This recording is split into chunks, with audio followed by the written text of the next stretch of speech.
Have you ever gone to bed without thinking twice about it? You lock the door, turn off the lights, pull the blanket over yourself, and within minutes, you're asleep. Now imagine doing the same thing. 700 years ago, there are no streetlights outside your window, no electricity, no police patrolling nearby, no hospital if something goes wrong. Just one small candle, slowly burning beside your bed. Outside, the night is completely black. Not the kind of darkness we're used to today. The kind where you can't even see your own hand stretched out in front of you. Every sound feels louder. The wind pushes against the wooden walls. The roof creaks. Somewhere outside, a dog suddenly starts barking. Then another. You freeze. Was it another traveler? A thief? A hungry wolf? Or was it simply the wind? You have no way of knowing. Because once the sun disappeared in the Middle Ages, the world became a completely different place. Today, we think of nighttime as peaceful. It's when we relax, watch television, read a book, scroll through our phones, then go to sleep. For many medieval people, night wasn't a time to rest. It was the most vulnerable part of the day. When darkness covered the land, everything changed. The roads became almost impossible to travel. Villages grew quiet. Doors were barred. Families gathered inside their homes long before midnight. Not because they were tired, because being outside after dark could be genuinely dangerous. Most people couldn't afford more than a few candles. And candles weren't cheap. Many relied on the light from a fireplace or a simple oil lamp. Once those flames went out, the darkness took over. Imagine walking outside your home. No streetlights. No moon on a cloudy night. No glowing windows stretching across the village. Just endless blackness. Today, if you hear a strange noise outside your house, you can flip a switch, look through a security camera, call someone. A medieval family had none of those options. If something moved outside, they had to listen. Carefully. Sometimes, listening was the only warning they had. And that uncertainty changed the way people experienced the night. Even familiar places became unsettling after sunset. The same road you walked every morning could feel completely different only a few hours later. Trees became dark silhouettes. Shadows shifted with every gust of wind. Ordinary sounds became impossible to identify. Was that a branch breaking? Or someone's footsteps? Your imagination filled in the gaps. And often, it imagined the worst. But darkness itself wasn't the greatest danger. It was what the darkness could hide. The first thing most people did before going to bed was make sure the fire was safe. That sounds strange today, but in the Middle Ages, fire was both your greatest friend and your greatest enemy. It cooked your food, warmed your family, provided almost all your light. Without it, winter nights could become deadly. But if even a single spark escaped, your entire home could disappear before sunrise. Most medieval houses weren't built from brick or concrete. They were made from timber, wooden beams, straw roofs, dry thatch, materials that burned frighteningly fast. Imagine lying in bed. You're exhausted after working since sunrise. The fire in the hearth is dying. You close your eyes. While you sleep, a tiny ember lands on the floor. Nobody notices. Minutes pass, then smoke, then flames. By the time someone wakes up, it may already be too late. Entire streets could vanish in a single night. One burning house often became 10. 10 became 50. And before sunrise, an entire village could be reduced to ashes. But fire wasn't the only thing people worried about. Once darkness covered the roads, criminals gained an advantage. Most villages had no professional police force. Some towns organized night watches. Others depended on neighbors or local guards. But many families knew that if someone forced their way inside, help might not arrive in time. Your front door wasn't made of reinforced steel. It was a thick wooden plank secured with a simple lock or wooden bar, strong enough to discourage opportunity, not always strong enough to stop determination. If thieves believed you had grain, coins, or livestock, night offered the perfect opportunity. Everyone inside would be asleep, or at least, trying to be.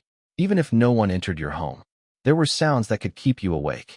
A horse moving outside, voices in the distance, someone knocking after midnight. Every unexpected sound demanded attention, because ignoring the wrong one could cost everything. And then there was illness. Today, if someone suddenly struggles to breathe during the night, you call emergency services. An ambulance arrives. Doctors take over. A medieval family had none of that. If your child developed a high fever after sunset, there was little anyone could do until morning. Even reaching the nearest healer could mean walking through complete darkness. If they lived several miles away, help might simply arrive too late. For many families, night became a long period of waiting. Waiting for the fever to break, waiting for the bleeding to stop, waiting for sunrise, or waiting to discover whether someone would still be alive when morning came. Sleep became almost impossible, not because the bed was uncomfortable, but because every hour of darkness carried uncertainty. Yet, despite all of these very real dangers, there was another kind of fear that lived only in the human mind. And for many medieval people, that fear could be just as powerful. But not every danger that haunted the night was real. Some existed only in people's minds. Or at least, that's how we see them today. Imagine waking suddenly in the middle of the night. Your room is completely dark. The candle has burned out.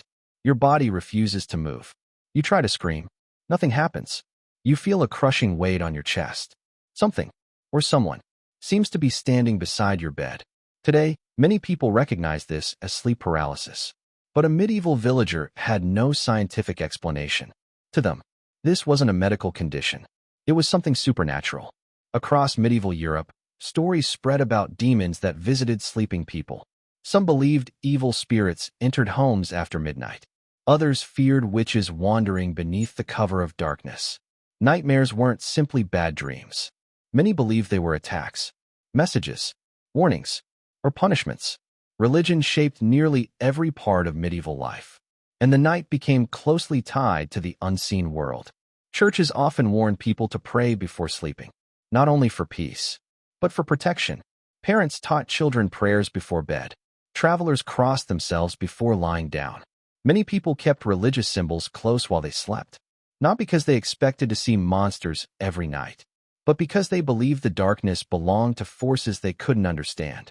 Of course, these beliefs weren't unique to Europe. Nearly every civilization throughout history has filled the night with stories. Ghosts, spirits, strange creatures, unknown beings hiding just beyond the firelight. When humans can't see, the imagination often takes over. And in the Middle Ages, there was far more darkness than light. But medieval sleep itself was also surprisingly different from our own. Today, most of us expect to sleep for 7 or 8 uninterrupted hours. Many historians believe that wasn't always the case. Historical writings describe something called first sleep and second sleep.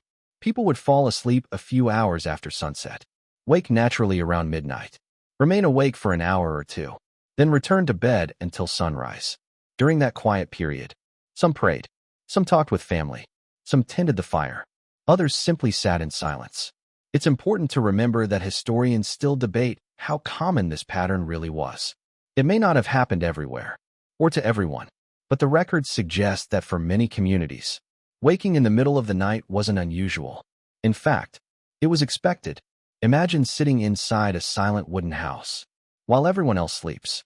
Outside, nothing but darkness. Inside, only the soft glow of fading embers. No clocks, no passing cars, no distant city lights. Just silence. A kind of silence few people today have ever experienced. And perhaps that silence made every sound, every shadow, and every fear feel much larger than it really was. But here's the surprising part. Despite everything we've talked about, medieval people still slept. They still dreamed. They still tucked their children into bed. They still wished each other a peaceful night. Because fear has a strange way of becoming normal. If you spend your entire life in one world, you stop comparing it to another. A medieval farmer didn't lie awake wishing for electric lights because he'd never seen one. He didn't dream about calling an ambulance because the idea didn't exist. The dangers of the night weren't unusual. They were simply part of life, just as storms, disease, or harsh winters were. That's an important reminder.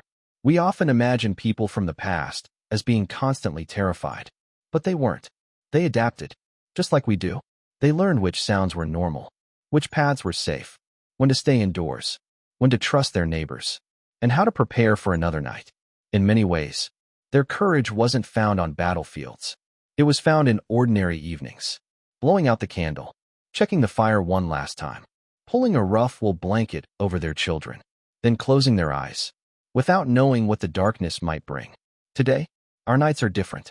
We lock solid doors, turn on lights with a switch, Call emergency services with a phone. Sleep in heated homes. Most of us never stop to think about how extraordinary that safety really is.